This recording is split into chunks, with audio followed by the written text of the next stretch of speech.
Now at 5, authorities investigate a hatchet attack in this Pittsburgh area bike park. Plus, how a charity golf tournament in Carthage benefits first responders. And Florida picks up the pieces in the wake of Hurricane Milton. The 4 states' most watched news starts now. Authorities have a person in custody in connection with a hatchet attack in a Pittsburgh area park. This is KOAM News at 5. I'm Dow Quick. Happened yesterday afternoon at the 23rd Street Bike Park. Witnesses say a 32-year-old Pittsburgh woman struck a 47-year-old woman in the neck with a hatchet following an argument. The victim, whose identity has not been released, was found deep in the woods with help from the Pittsburgh Police drone unit. She was taken to the hospital and treated for non-life-threatening injuries. The suspect is being held without bond and faces charges of felony aggravated battery. We're going to have more details as they become available. Go to our website, KOAMnewsnow.com. Missouri Governor Mike Parson stopped in Carthage, Missouri today to help celebrate a business expansion. The governor, along with community members, cut the ribbon on a headquarters for a new charter bank called 4 States Bank. That new bank will focus on small and medium-sized businesses as well as farmers and other residents of the 4 states. We're going to hear from the governor tonight at 6.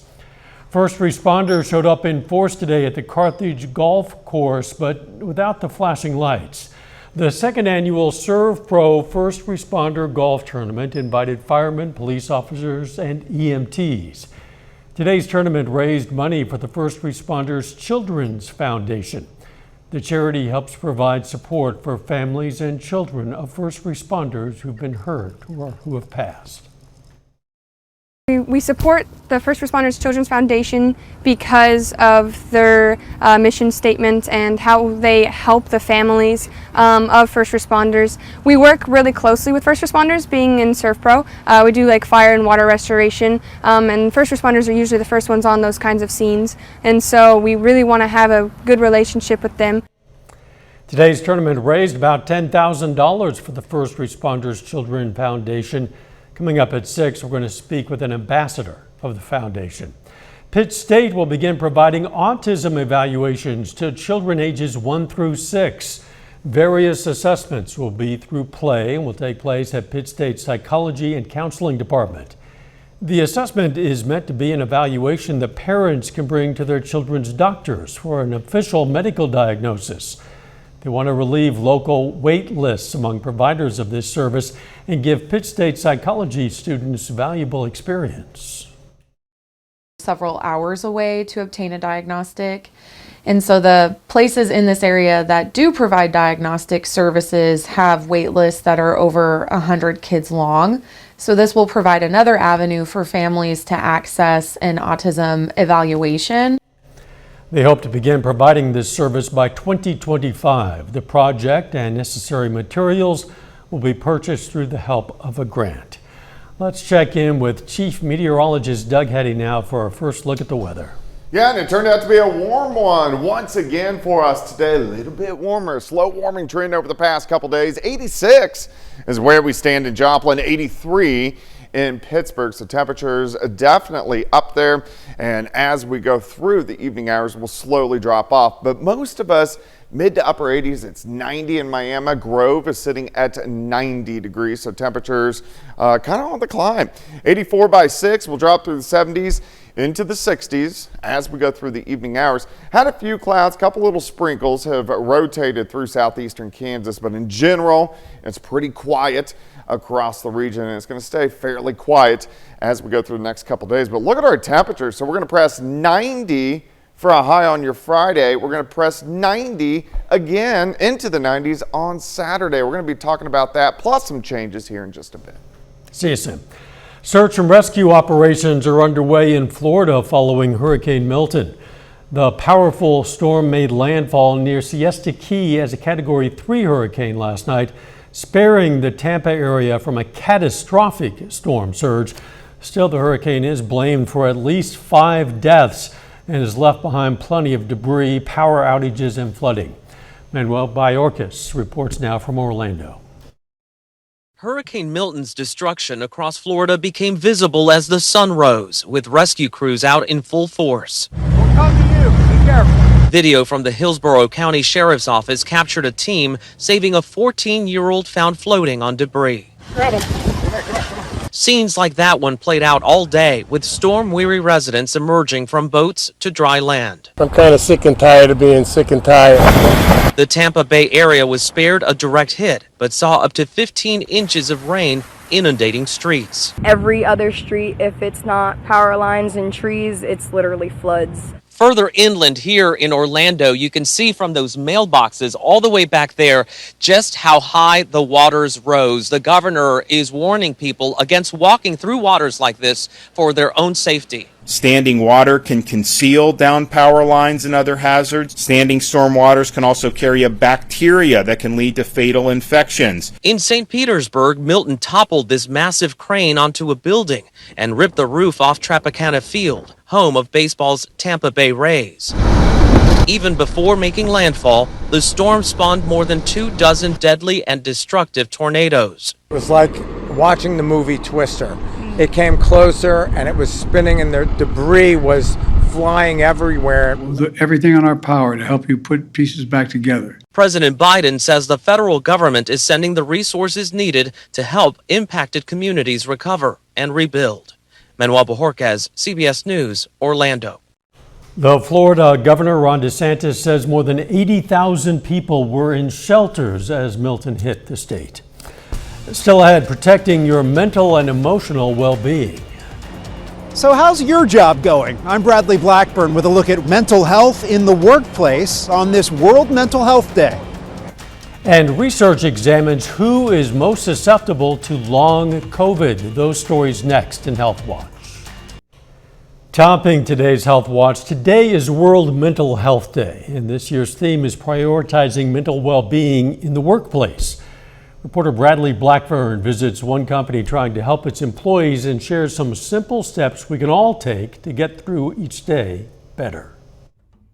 That's the sound of silence at Uber's offices in Lower Manhattan. This quiet room is one of several provisions the rideshare company offers to help its employees with their mental health. We just come here on our laptops with a cup of coffee. When I work in a focus time, I'm able to think of more ideas. This World Mental Health Day is focused on prioritizing mental health in the workplace, no matter where you punch the clock. Recent surveys show mental health symptoms have improved since 2021, but workers' views of overall mental health have declined. Less than 40% said their employer prioritizes mental health. Employers should drive the promotion and improvement of mental health of workers. Dr. Chiching Zhou of Johns Hopkins Bloomberg School of Public Health says a downward trend was noticeable with return to office policies. Forcing people to fully working in person may not be necessarily the right thing for productivity and well-being. Uber's corporate employees can work half their schedule from home, and a recent survey shows workers who are hybrid by choice report shorter mental health symptoms, less stigma, and a better relationship to their job. Employees can also play an active role in their mental health, express gratitude, which benefits everybody, practice good email etiquette, set aside meeting-free days, practice mindfulness and deep breathing, and be a source of social support for your colleagues, especially if you're in a supervisory role. It's a simple philosophy that if you take care of me, I take care of you. All steps to bring a little more well-being into the workplace. Bradley Blackburn, CBS News, New York. Experts say even just changing how we perceive our work demands from a more positive mindset might be beneficial to our mental health. Researchers say they're getting closer to understanding why some people get long COVID.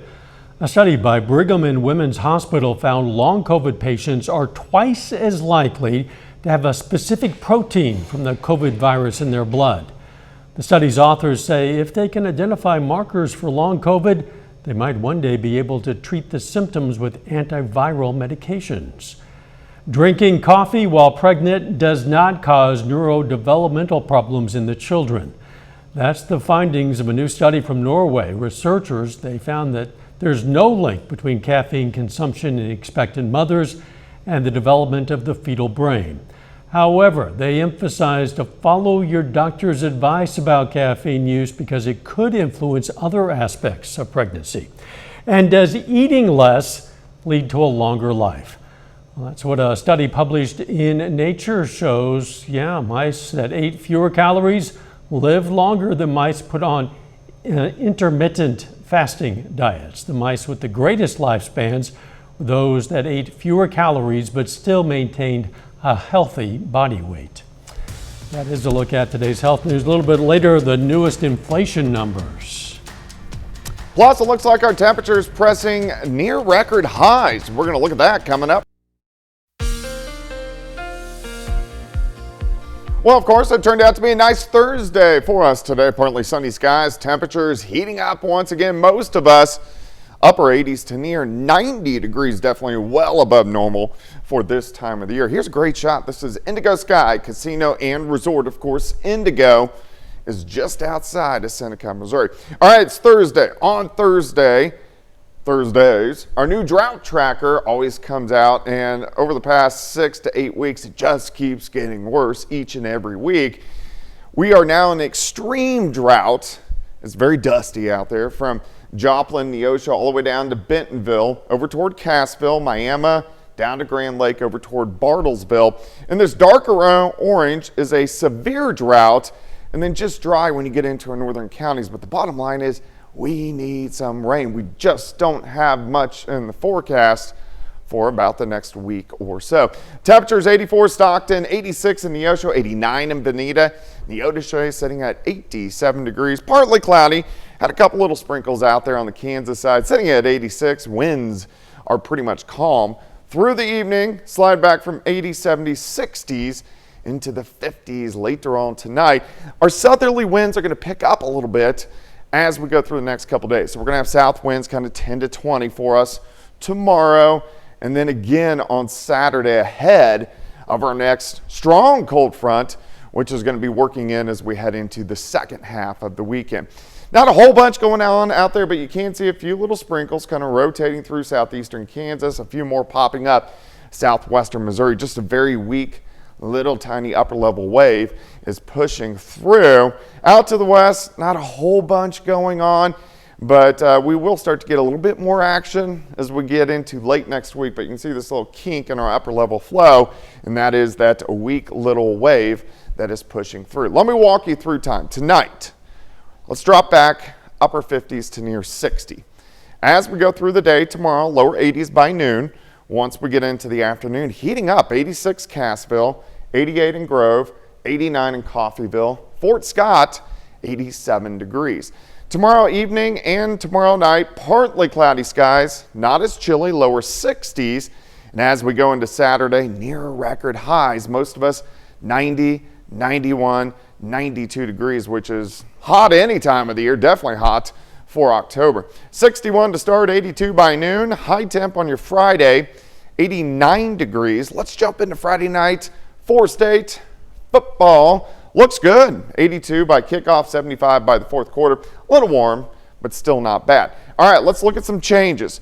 Look at this big upper level wave pushing through the Great Lakes on Sunday, and this back upper level wave will rotate through, and with it, that is going to drive in a cold front as we go through early next week. So that's really going to cool us down, and then a slow warming trend the second half of the week as high pressure builds right back in. So kind of up and down temperatures. 89 tomorrow, 92 Saturday, which again, that's hot any time of the year. 83 Sunday, but look at Monday. 68 down to 38 Tuesday morning, 65 on Tuesday, down to 39 Wednesday morning. So really October-ish by next week. So you're saying near record highs to start the weekend and then lows in the 30s come early next week. Yeah. Wow, quite a switch. Thanks, Doug. Hey, when the severe weather strikes, you're going to want to stay informed, and you can do that by going to the KOAM News Now YouTube page, where our weather team is going to be live streaming during severe weather events to give you updated information. And while you're there, be sure to subscribe, ring the bell for notifications. Coming up, the Attorney General comments on a record-breaking money laundering case. Topping today's Consumer Watch, Canada-based TD Bank is going to pay about $3 billion in a historic settlement with U.S. authorities after pleading guilty in a massive money laundering investigation. Attorney General Merrick Garland today said the financial institution's lax practices allowed money laundering networks to move hundreds of millions of dollars through TD Bank accounts over a period of years. TD Bank created an environment that allowed financial crime to flourish. By making its services convenient for criminals, it became one. By assets, TD Bank's U.S. unit is the 10th largest American bank. It's the first bank in history to plead guilty to conspiracy to commit money laundering. A new report shows inflation is slowing, but not as quickly as analysts anticipated. Jolene Kent has a look inside the numbers. Overall, inflation is easing, with prices up 2.4% year over year, the lowest increase since February of 2021. But many Americans say they're not feeling it. I like to get the most out of my money because I work hard for it. Ivy Lewis says she's scaled back on eating out. Restaurant prices exploded during the pandemic, and now they're up 3.9% over the last year. It's becoming like a luxury now, right? Usually it was something that you just wanted to do if you just didn't feel like cooking. The overall level of prices continues to weigh on consumers. CBS News business analyst Jill Schlesinger points to the grocery store. Prices are rising slower than overall inflation, but some items have seen huge increases. The CBS News Money Watch price tracker shows eggs are up 176% since before the pandemic. Frozen orange juice has surged, and ground beef is up 47%. When we talk about the inflation rate moving down, that does not mean that prices are moving down. One place Americans have found relief is at the gas pump. The cost for a gallon is now down almost 50 cents from 2023. But that's expected to change because of the conflict in the Middle East, pushing up oil prices. What we could see is maybe a 10 or 12 cent a gallon increase in gas prices. The good news, workers are making more money. Wages are up 4%, and Social Security recipients will see a 2.5% increase in benefits starting in January. That's about $50 more a month for the average retiree. Jolene Kent, CBS News, Los Angeles. Honda is recalling nearly 1.7 million vehicles, including some Acura models, due to a steering issue. The car maker says manufacturing flaws in the steering gearbox, worm wheel, and spring load could cause the vehicle to become hard to steer, which of course could increase the risk of a crash or injury. The recall statement says abnormal noise and a sticky feeling while driving are symptoms of the issue. Impacted Honda owners will receive a notification to take their cars to a dealership for a free repair. And Oklahoma-based meat company Bruce Pack is recalling nearly 10 million pounds of ready-to-eat meat and poultry products due to possible listeria contamination. The USDA says the issue was discovered after routine tests came back positive for that bacteria. The recalled products were shipped nationwide. The USDA says there have been no reports of adverse reactions, at least not so far. The recalled products should be thrown away or returned to the place of purchase. A final check of the forecast next.